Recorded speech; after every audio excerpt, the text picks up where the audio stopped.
जय भीम साथियों।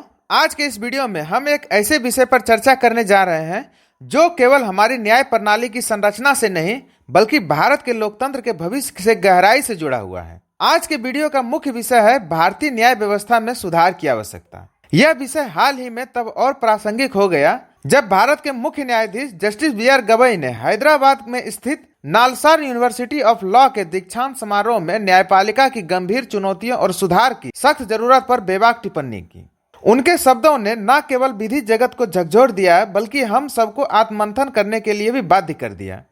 आज हम उन्हीं के शब्दों को विस्तार पूर्वक व्याख्या करते हुए भारतीय न्याय व्यवस्था की तस्वीर, उनकी दरारें, संभावनाएं और उनकी जिम्मेवारियों पर विस्तार से चर्चा करेंगे। जब कोई विश्लेषक, कोई न्यायविद, कोई चिंतन या भारत के मुख्य न्यायाधीश जैसे बड़े शख्सियत यह कहे कि हमारी न्याय व्यवस्था में सुधार की सख्त आवश्यकता है, तो यह केवल आलोचना नहीं होती, यह एक संवैधानिक आत्मालोचना होती है। यह एक निमंत्रण होता है आप जैसे युवाओं के लिए, कानून के छात्रों के लिए, शिक्षकों और नीति निर्माताओं के लिए कि आइए इस व्यवस्था को हम और बेहतर बनाएं।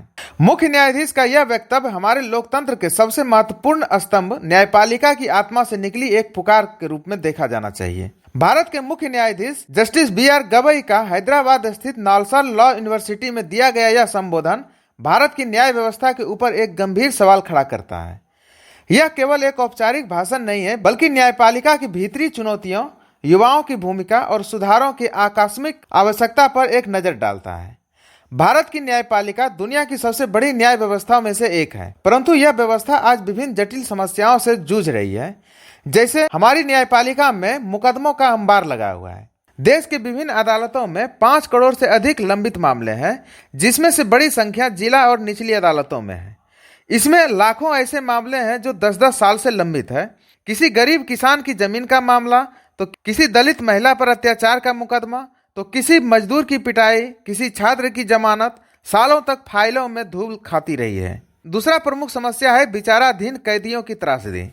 नेशनल क्राइम रिकॉर्ड ब्यूरो, जिसे हम लोग NCRB कहते हैं, उनके अनुसार भारत की जेलों में लगभग 75% कैदी विचाराधीन है, यानी उन्हें दोष सिद्ध नहीं किया गया है पर वो वर्षों से जेल में है। तब सवाल उठता है कि क्या यह न्याय है या यह न्याय के प्रतीक्षा में एक धीमी मृत्यु है। इस संदर्भ में बात करते हुए मुख्य न्यायाधीश जस्टिस बी.आर. गवई ने कहा कि हमने ऐसे मामले देखे हैं जहां विचाराधीन कैदी के रूप में वर्षों जेल में बिताने के बाद भी किसी को निर्दोष पाया गया है।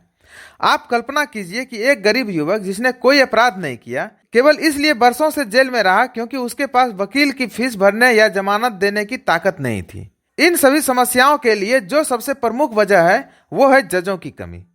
भारत में प्रति 10 लाख की आबादी पर केवल 21 जज हैं, जबकि अमेरिका में यह संख्या 100 से अधिक है।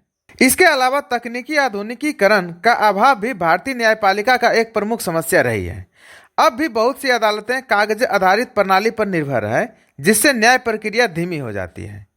अब हम लोग बात करेंगे कि मुख्य न्यायाधीश जस्टिस बी.आर. गवई ने नालसार के दीक्षांत समारोह में दिए गए भाषणों पर किन किन बातों पर विशेष जोर दिया। अपने भाषण में उन्होंने सबसे पहले न्यायपालिका में सुधार की आवश्यकता पर ज्यादा बल दिया। इस संदर्भ में टिप्पणी करते हुए उन्होंने कहा कि मैं इस निष्कर्ष पर पहुंचा हूं कि हमारी न्याय व्यवस्था में सुधार की सख्त आवश्यकता है। उनका यह वक्तव्य किसी भी मौजूदा मुख्य न्यायाधीश द्वारा किए गए आत्ममंथन का दुर्लभ उदाहरण है। इसमें यह स्वीकार किया गया कि सिस्टम में खामियां हैं और इन्हें नजरअंदाज नहीं किया जा सकता। इसके बाद उन्होंने मुकदमे में देरी और विचाराधीन कैदियों की हालत पर अपनी चिंता जाहिर की। उन्होंने कहा कि हमने ऐसे मामले देखे हैं जहां विचाराधीन कैदी के रूप में वर्षों जेल बिताने के बाद भी किसी को निर्दोष पाया गया है। मुख्य न्यायाधीश का यह बयान भारत में प्रतीकात्मक न्याय की विफलता को उजागर करती है, जिसमें न्याय मिलने से पहले ही एक नागरिक को वर्षों तक उनको अपनी स्वतंत्रता से वंचित रहना पड़ता है। इसके बाद उन्होंने कानून के विद्यार्थियों को संबोधित किया। उन्होंने उन छात्रों को सलाह देते हुए कहा कि आप इस देश के भविष्य हो। उन्होंने छात्रों को छात्रवृत्ति लेने की तो सलाह दी, लेकिन साथ ही उन्होंने चेताया कि आप परिवार पर बोझ न बने। इस संदर्भ में मुख्य न्यायाधीश बी.आर. गवई ने छात्रों से कहा कि छात्रवृत्ति लेकर विदेश में पढ़ाई करें, लेकिन अपने परिवार पर बोझ न डालें और गुरुओं को उनकी शक्ति नहीं बल्कि ईमानदारी के आधार पर चुनें। उन्होंने कहा कि यह केवल सलाह नहीं बल्कि एक सिद्धांत है। आप कानून के छात्र हैं, आप केवल नौकरी के लिए नहीं बल्कि न्याय के लिए तैयार हो रहे हैं। आप उस गरीब की आवाज बनिए जो अदालत की दहलीज पर डर के मारे नहीं पहुंच पाता। आप उस महिला का सहारा बनिए जो बलात्कार की शिकायत करते हुए बदनामी झेलती है। आप न्यायपालिका में वह रोशनी बनिए जो व्यवस्था में ईमानदारी और संवेदनशीलता की लौ जलाए। मुख्य न्यायाधीश का यह बयान सामाजिक न्याय की सोच को भी दर्शाता है कि गरीब मध्यम कर्मी परिवारों के बच्चे अपने प्रतिभा के दम पर आगे बढ़े, न कि सामाजिक दबाव में। छात्रों के साथ साथ उन्होंने वकीलों को भी न्यायपालिका के विषय में शिक्षा दिया। मुख्य न्यायाधीश जस्टिस बी.आर. गवई ने युवा वकीलों को यह सिखाया कि एक वकील या न्यायाधीश का मूल्य उनकी नैतिकता से तय होना चाहिए, न कि उनके नेटवर्क, नाम या पद से।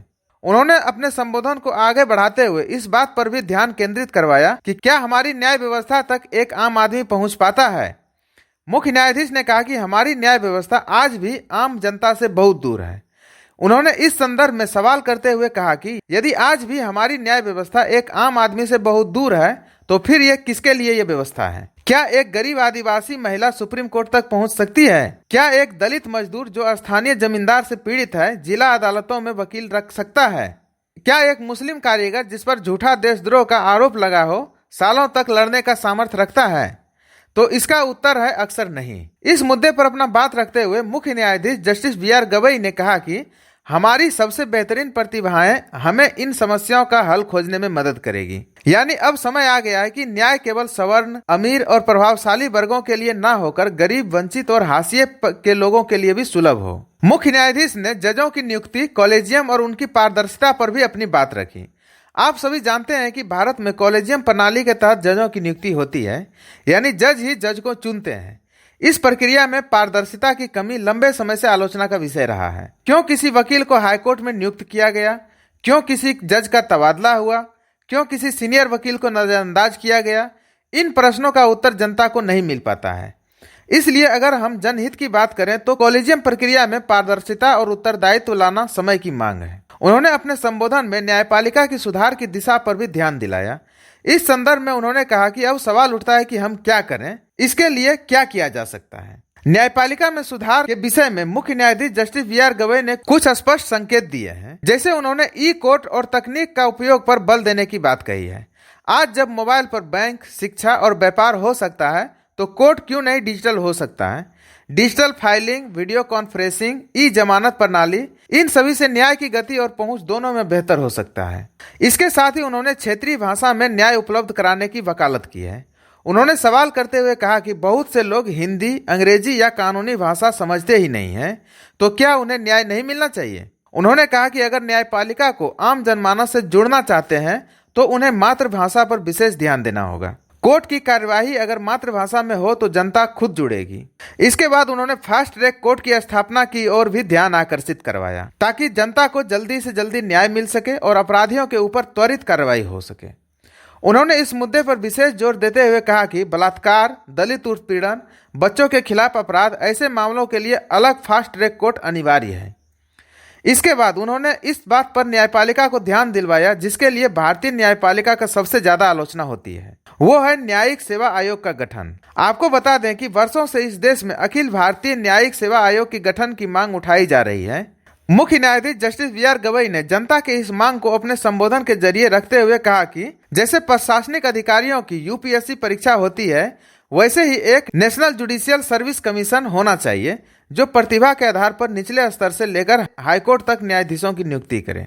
मुख्य न्यायाधीश ने अपने संबोधन में कहा कि न्याय व्यवस्था केवल संविधान की धाराओं, अदालतों की इमारतों या जजों की बेंच तक सीमित नहीं है। हमारी न्याय व्यवस्था की मौलिकता वहां है जहां एक शिक्षक बिना भेदभाव के पढ़ाता है, जहां एक अफसर जाति धर्म देखे बिना मदद करता है, जहां एक वकील गरीब का केस मुफ्त में लड़ता है और जहां एक युवा अपने समाज के अन्याय के खिलाफ आवाज उठाता है।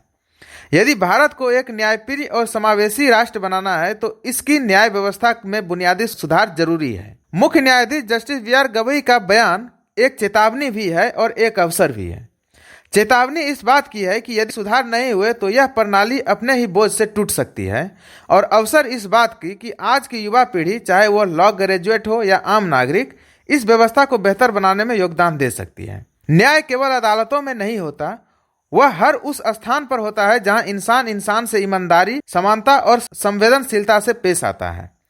मुख्य न्यायाधीश जस्टिस बी आर गवई के शब्द हमारे लिए एक दिशा है, एक अवसर है। जस्टिस बी आर गवई का संबोधन हमें केवल कानून के जानकार नहीं बनने को कहते हैं, बल्कि न्याय के सच्चे सिपाही बनने के लिए प्रेरित करते हैं।